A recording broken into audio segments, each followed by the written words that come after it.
तो हम यहाँ हम्पी में हैं। ऐतिहासिक रूप से ये भारत के महानतम शहरों में से एक रहा है और कई यात्री जैसे पुर्तगाली, इतालवी, चीनी और अरब के लोगों ने और कई यात्रियों ने इस शहर को उस समय का दुनिया का सबसे महान शहर कहा है। एक इतालवी यात्री यहाँ पर आए और वे कहते हैं कि यह शहर रोम से भी कहीं बड़ा और महान है। यह शहर करीब 60 मील की परिधि में फैला हुआ है और इसकी खूबसूरत चट्टानें आज भी मौजूद हैं। And exudes an aura of fascination, an aura of magical presence. जिनसे मनमोहक और जादुई उपस्थिति का तेज टपकता है।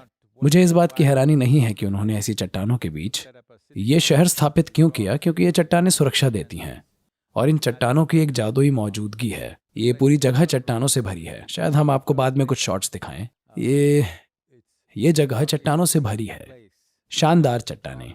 इनमें से कई को मंदिर और इमारत बनाने के लिए तोड़ दिया है, पर फिर भी जो जीवित चट्टानें हर जगह मौजूद हैं वो आज भी एक जादुई माहौल बनाती हैं।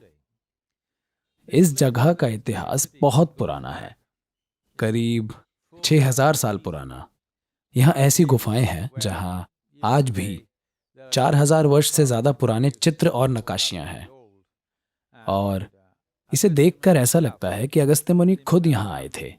हम कई वजहों से ऐसा कह सकते हैं कि उन्होंने यहाँ पर आकर कुछ महत्वपूर्ण कार्य किए। तब से यह जगह बस आगे बढ़ती रही है। कई बार इसका विकास हुआ और कई बार पतन भी हुआ, पर यह जगह महान कृष्णदेव राय के युग के दौरान 13वीं-14वीं शताब्दी में वाकई अपनी ऊंचाइयों तक पहुंची थी। तब इसे विजयनगर साम्राज्य कहा जाता था।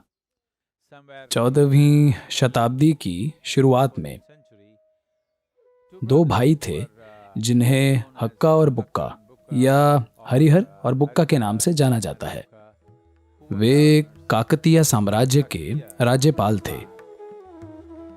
उन्होंने प्रशासन और नीति की कला सीखी, यहाँ आने का फैसला किया और अपना राज्य स्थापित किया। इस क्षेत्र में कर्नाटक के बल्लालों और ब्राह्मणी सल्तनत के बीच लगातार युद्ध होते रहते थे, क्योंकि उत्तरी मुगल सम्राट दक्षिण की ओर बढ़ने की कोशिश कर रहे थे।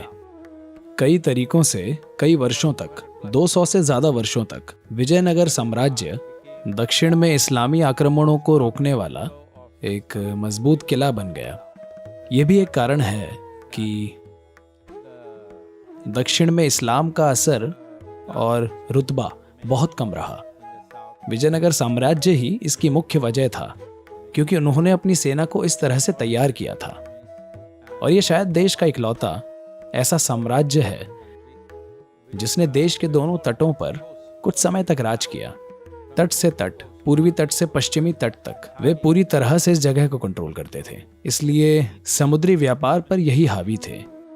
शायद किसी दूसरे भारतीय राजा या सम्राट ने समुद्री व्यापार को कभी ऐसे कंट्रोल नहीं किया जैसे विजयनगर ने किया था। वे पूरी जगह पर हावी थे। And they brought in European and Arabian goods into the country.